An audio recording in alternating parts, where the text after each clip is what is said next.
शहर की भीड़ भाड़ से दूर कुछ दिन तन्हा प्रकृति के बीच बिताने के ख्याल से मैं हर साल करीब 15 से 20 दिनों के लिए मनाली, नैनीताल जैसे किसी हिल स्टेशन पर जाकर ठहरता हूँ।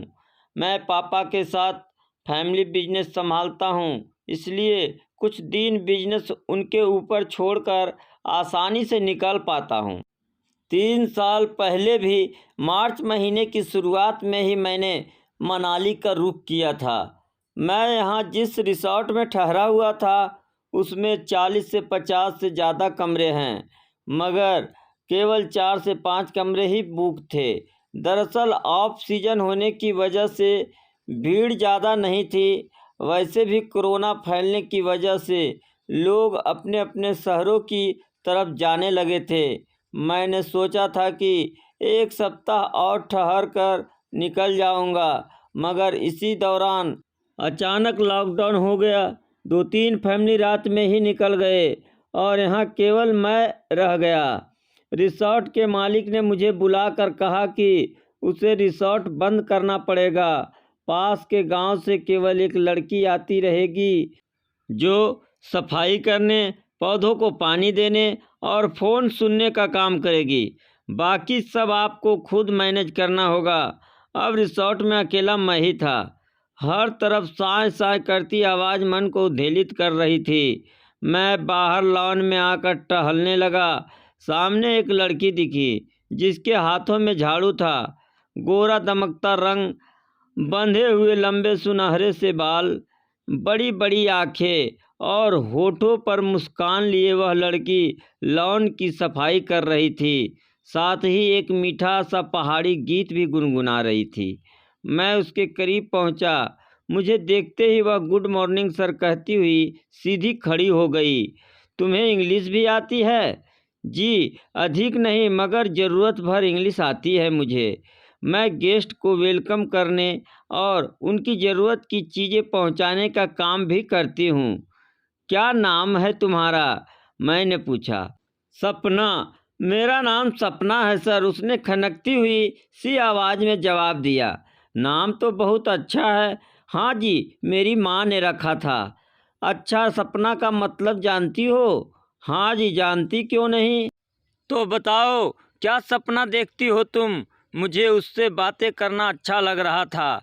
उसने आंखें नचाते हुए कहा, मैं क्या सपना देखूंगी, बस यही देखती हूँ कि मुझे एक अच्छा सा साथी मिल जाए, मेरा ख्याल रखे और मुझसे बहुत प्यार करे, हमारा एक सुंदर सा संसार हो। उसने कहा, वाह, सपना तो बहुत प्यारा देखा है तुमने, पर यह बताओ कि अच्छा सा साथी से क्या मतलब है तुम्हारा? अच्छा सा यानी जिसे कोई गलत आदत नहीं हो, जो शराब, तंबाकू या जुआ जैसी लतों से दूर रहे, जो दिल का सच्चा हो, बस। और क्या? उसने मुस्कुराते हुए जवाब दिया।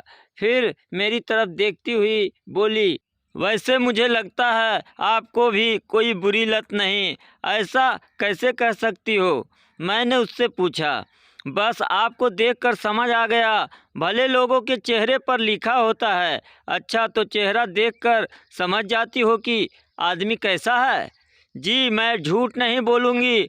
औरतें आदमियों की आंखें पढ़कर समझ जाती है कि वह क्या सोच रहा है। अच्छा सर, आपकी बीवी तो बहुत खुश रहती होगी ना? बीवी नहीं तो शादी कहाँ हुई मेरी? अच्छा, आपकी शादी नहीं हुई अब तक? तो आप कैसी लड़की ढूंढते हैं? उसने उत्सुकता से पूछा। बस एक खूबसूरत लड़की जो दिल से भी सुंदर हो, चेहरे से भी, जो मुझे समझ सके, ज़रूर मिलेगी सर। चलिए, अब मैं आपका कमरा भी साफ कर दूं। वह मेरे कमरे की तरफ बढ़ गई। सपना मेरे आगे आगे चल रही थी। उसकी चाल में खुद पर भरोसा और अल्हड़पन छलक रहा था। मैंने ताला खोल दिया और दूर खड़ा हो गया। वह सफाई करती हुई बोली, मुझे पता है आप बड़े लोग हो और हम छोटी जाति के, फिर भी आपने मेरे से इतने अच्छे से बातें की। वैसे आप यहाँ के नहीं हो ना? आपका गांव कहाँ है? मैं दिल्ली में रहता हूँ वैसे हूँ बिहार का ब्राह्मण। अच्छा जी, आप नहा लो, मैं जाती हूँ। कोई भी काम हो तो मुझे बता देना, मैं पूरे दिन इधर ही रहूँगी। ठीक है, ज़रा यह बताओ कि आसपास कुछ खाने को मिलेगा? ज़्यादा कुछ तो नहीं सर, थोड़ी दूरी पर एक किराने की दुकान है, वहाँ कुछ मिल सकता है। ब्रेड अंडा तो मिल ही जाएगा, मैगी भी होगी, और वैसे समोसे भी रखता है, देखिए शायद समोसे भी मिल जाए। Okay, thanks. मैं नहा धोकर बाहर निकला। समोसे, ब्रेड, अंडे और मैगी के कुछ पैकेट्स लेकर आ गया। दूध भी मिल गया था। दोपहर तक का काम चल गया, मगर अब कुछ अच्छी चीज़ खाने का दिल कर रहा था। इस तरह ब्रेड, दूध, अंडा खाकर पूरा दिन बिताना कठिन था। मैंने सपना को बुलाया। सुनो, तुम्हें कुछ बनाना आता है? हाँ जी सर, बनाना तो आता है, पर क्या आप मेरे हाथ का बना हुआ खाएंगे? हाँ सपना, खा लूँगा। मैं इतना ज़्यादा कुछ ऊंच नीच नहीं मानता। जब कोई और रास्ता नहीं तो यही सही, तुम बना दो मेरे लिए खाना। मैंने उसे 500 का नोट देते हुए कहा, चावल, आटा, दाल, सब्जी जो भी मिल सके ले आओ और खाना तैयार कर दो। जी सर, कहकर वह चली गई। शाम में 2-3 डब्बों में खाना भर कर ले आई। यह लीजिए, दाल, सब्जी और चपाती, अचार भी है, और हाँ, कल सुबह चावल दाल बना दूंगी। थैंक यू सपना। मैंने डब्बे ले लिए। अब यह रोज़ का नियम बन गया। वह मेरे लिए रोज़ स्वादिष्ट खाना बनाकर लाती। मैं जो भी फरमाइश करता वही तैयार करके ले आती। अब मैं उससे और भी ज़्यादा बातें करने लगा। उससे बातें करने से मन फ्रेश हो जाता। वह हर तरह की बातें कर लेती थी। उसकी बातों में जीवन के प्रति ललक दिखती थी। वह हर मुश्किल का सामना हंस कर करना जानती थी। अपने बचपन के किस्से सुनाती रहती थी। उसके घर में माँ, बाबूजी और छोटा भाई है। अभी वह अपने घर में अकेली थी। घर वाले शादी में पास के शहर में गए थे और वहीं फंस गए थे। वह बातचीत में जितनी बिंदास थी, उसकी सोच और नज़रिए में भी बेबाकी झलकती थी। किसी से डरना या अपनी परिस्थिति से हार मानना उसने नहीं सीखा था। किसी भी काम को पूरा करने या कोई नया काम सीखने के लिए अपनी पूरी शक्ति और प्रयास लगाती। हार मानना जैसे उसने कभी जाना ही नहीं था। उसकी बातों में बचपन की मासूमियत और युवावस्था की मस्ती दोनों होती थी। बातें बहुत करती थी, मगर उसकी बातें कभी बोरियत भरने वाली नहीं, बल्कि इंटरेस्ट जगाने वाली होती थी। मैं घंटों उससे बातें करता। उसने शहर की लड़कियों की तरह कभी कॉलेज में जाकर पढ़ाई नहीं की।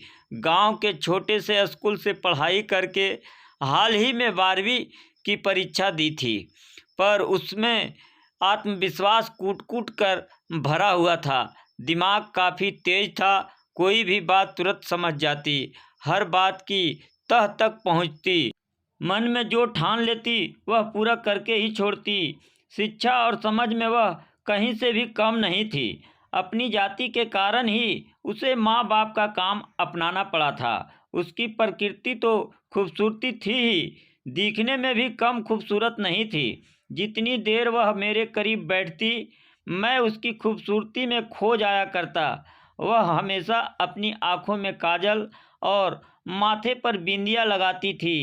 उन कजरारी आँखों के कोनों से सुनहरे सपनों की उत्साह झलकती रहती। लंबी मैरून कलर की बिंदी हमेशा उसके माथे पर होती, जो उसकी रंग बिरंगी पोशाकों से मैच करती। कानों में बाली और गले में एक प्यारा सा हार होता, जिसमें एक सुनहरे रंग की पेंट उभर कर दिखती। सपना, तुम्हें कभी प्यार हुआ है? एक दिन यूं ही मैंने पूछा। मेरी बात सुनकर वह शर्मा गई और फिर हंसती हुई बोली, प्यार कब हो जाए कौन जानता है। प्यार बहुत बुरा रोग है। मैं तो कहती हूँ यह कोरोना से भी बड़ा रोग है। उसके कहने का अंदाज ऐसा था कि मैं भी उसके साथ हंसने लगा। हम दोनों के बीच एक अलग तरह की बॉन्डिंग बनती जा रही थी। वह मेरी बहुत केयर करती। मैं भी जब उसके साथ होता तो पूरी दुनिया भूल जाता। एक दिन शाम के समय मेरे गले में दर्द होने लगा। रात भर खांसी भी आती रही। अगले दिन भी मेरी तबीयत खराब ही रही। गले में खराश और खांसी के साथ सर दर्द हो रहा था। मेरी तबीयत को लेकर सपना परेशान हो उठी। वह मेरे खान पान का और भी ज़्यादा ख्याल रखने लगी। मुझे गुनगुना पानी पीने को देती और दूध में हल्दी डालकर पिलाती। तीसरे दिन मुझे बुखार भी आ गया। सपना ने तुरंत मेरे घर वालों को खबर कर दी। साथ ही उसने रिसोर्ट के डॉक्टर को भी फ़ोन लगा लिया। डॉक्टर की सलाह के अनुसार उसने मुझे बुखार की दवा दी। रिसोर्ट के ही इमरजेंसी सामानों से मेरी देखभाल करने लगी। उसने मेरे लिए भाप लेने का इंतज़ाम किया। तुलसी, काली मिर्च, अदरक, सौंठ मिलाकर हर्बल टी बनाई। एलोवेरा और गिलोय का जूस पिलाया। वह हर समय मेरे करीब बैठी रहती। बार बार गुनगुना करके पानी पिलाती। कोई और होता तो मेरे अंदर कोरोना के लक्षण का देखकर भाग निकलता, मगर वह बिल्कुल भी नहीं घबराई। बिना किसी प्रोटेक्टिव गियर के मेरी देखभाल करती रही। मेरे बहुत कहने पर उसने दुपट्टे से अपनी नाक और मुंह ढकना शुरू किया। इधर मेरे घर वाले बहुत परेशान थे। मेरी तो हिम्मत ही नहीं होती थी, मगर सपना ही वीडियो कॉल कर कर के पूरे हालातों का विवरण देती रहती। मेरी बात करवाती। खान पान के जरिए जो भी उपाय कर रही होती उसकी जानकारी उन्हें देती। माँ भी उसे समझाती कि और क्या किया जा सकता है। इधर पापा लगातार इस कोशिश में थे कि मेरे लिए अस्पताल के बेड और एम्बुलेंस का इंतज़ाम हो जाए। इसके लिए दिन भर फ़ोन घनघनाते रहते, मगर इस पहाड़ी इलाके में एम्बुलेंस की सुविधा उपलब्ध नहीं हो सकी। आसपास कोई अच्छा अस्पताल भी नहीं था। इन परिस्थितियों में मैं और मेरे घर वाले सपना की सेवा भावना और केयरिंग नेचर देखकर दंग थे। मम्मी तो उसकी तारीफ करती नहीं थकती। मैं भी सोचता कि वह नहीं होती तो मैं खुद को कैसे संभालता। इस बीच मेरा कोरोना टेस्ट हुआ और रिपोर्ट नेगेटिव आई। सबकी जान में जान आ गई। सपना की मेहनत रंग लाई और 2-4 दिनों में मैं ठीक भी हो गया। एक दिन वह दोपहर तक नहीं आई। उस दिन मेरे लिए समय बिताना कठिन होने लगा। उसकी बातें रह रह कर याद आ रही थी। मुझे उसकी आदत सी हो गई थी। शाम को वह आई, मगर काफ़ी बुझी बुझी सी थी। क्या हुआ सपना, सब ठीक तो है? मैंने पूछा तो वह रोने लगी। जी मैं घर में अकेली हूँ ना। कल शाम 2 गुंडे घर के आसपास घूम रहे थे। मुझे छेड़ने भी लगे। बड़ी मुश्किल से जान छुड़ाकर घर में घुसकर दरवाज़ा बंद कर लिया। सुबह में भी वह आसपास ही घूमते नजर आए। तभी मैं घर से नहीं निकली। यह तो बहुत गलत है। तुमने आसपास वालों को नहीं बताया? जी हमारे घर दूर दूर बने हुए हैं। बगल वाले घर में काका रहते हैं, पर अभी बीमार हैं, इसलिए मैंने जानबूझकर नहीं बताया। मुझे तो अब घर जाने में भी डर लग रहा है। वैसे भी गुंडों से कौन दुश्मनी मोल ले। तुम घबराओ नहीं। अगर आज रात भी वे गुंडे तुम्हें परेशान करें तो कल सुबह अपने ज़रूरी सामान लेकर यहीं चली आना। अभी कोई है भी नहीं रिसोर्ट में। तुम यहीं रह जाना। रिसोर्ट के मालिक ने कुछ कहा तो मैं बात कर लूँगा उससे। जी आप बहुत अच्छे हैं। उसकी आंखों में खुशी के आंसू आ गए थे। अगले दिन सुबह ही वह कुछ सामानों के साथ रिसोर्ट आ गई। वह काफ़ी डरी हुई थी। आंखों से आंसू बह रहे थे। जी अब मैं घर में अकेली नहीं रहूँगी। कल भी गुंडे आकर मुझे परेशान कर रहे थे। मैं सामान ले आई हूँ। यह तुमने ठीक किया सपना, तुम यहीं रहो, यहाँ सुरक्षित रहोगी तुम। मैंने भरोसा दिलाते हुए अपना हाथ उसके हाथों पर रखा। उसके हाथों के स्पर्श से मेरे अंदर एक सिहरन सी हुई। मैंने जल्दी से हाथ हटा लिया। मेरी नज़रों में शायद उसने सब कुछ भांप लिया। उसके चेहरे पर शर्म की हल्की सी लाली बिखर गई। उस दिन उसने रिसॉर्ट के किचन में ही खाना बनाया। मेरे लिए थाली सजाकर वह अलग खड़ी हो गई तो मैंने सहज ही उससे कहा, तुम भी खाओ ना मेरे साथ। जी अच्छा। उसने अपनी थाली भी लगा ली। खाने के बाद भी बहुत देर तक हम बातें करते रहे। उसकी सुलझी हुई और सरल बातें मेरे दिल को छू रही थी। उसके अंदर कोई बनावटीपन नहीं था। मैं उसे बहुत पसंद करने लगा था। मेरे जज्बात शायद उसे भी समझ आने लगे थे। एक दिन रात में बड़ी सहजता से उसने मेरे आगे समर्पण कर दिया। मैं भी खुद को रोक नहीं सका। पल भर में वह मेरी जिंदगी का सबसे ज़रूरी हिस्सा बन गई।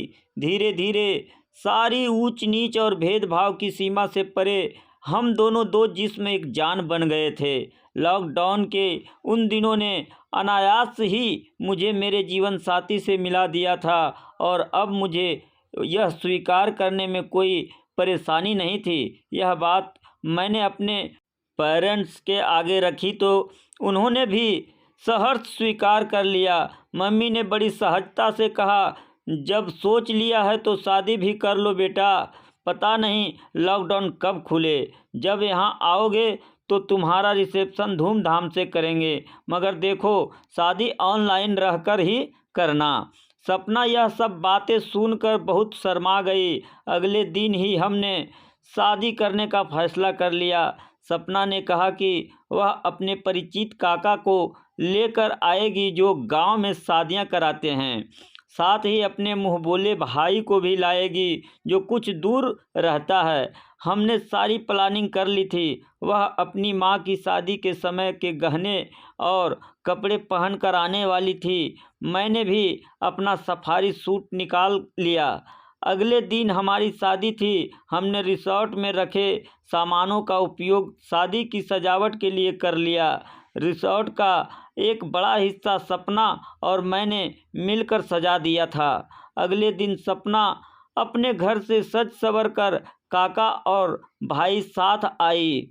वह जानबूझकर घूंघट लगाकर खड़ी हो गई। मैंने घूंघट हटाया तो देखता ही रह गया। सुंदर कपड़ों और गहनों में वह इतनी खूबसूरत लग रही थी जैसे कोई परी उतर आई हो। हमने मेरे मम्मी पापा और परिवार वालों की मौजूदगी में ऑनलाइन शादी कर ली। अब बारी आई शादी की तस्वीरें लेने की। सपना के भाई ने रिसॉर्ट के खास हिस्सों में बड़ी खूबसूरती से तस्वीरें ली। अलग अलग एंगल से ली गई इन तस्वीरों को देखकर एक शानदार शादी का एहसास हो रहा था। रिसॉर्ट किसी 5 स्टार होटल का फील दे रहा था। हमने तस्वीरें घर वालों और रिश्तेदारों को फॉरवर्ड की तो सब पूछने लगे कि कौन से होटल में इतनी शानदार शादी रचाई, और वह भी लॉकडाउन में। हमारी शादी को 3 महीने बीत चुके हैं। आज हमारा रिसेप्शन हो रहा है। सारे रिश्तेदार इकट्ठे हैं। रिसेप्शन पूरे धूमधाम के साथ संपन्न हो रहा है। खाने पीने का शानदार इंतजाम है। इस भीड़ और तामझाम के बीच मुझे अपनी शादी का दिन बहुत याद आ रहा है कि कैसे केवल 2 लोगों की उपस्थिति में हमने उम्र भर का रिश्ता जोड़ लिया था। दोस्तों, यह कहानी आपको कैसी लगी कमेंट के माध्यम से हमें ज़रूर बताएं, और ऐसे ही कहानी सुनने के लिए हमारे चैनल को लाइक और सब्सक्राइब ज़रूर करें। धन्यवाद।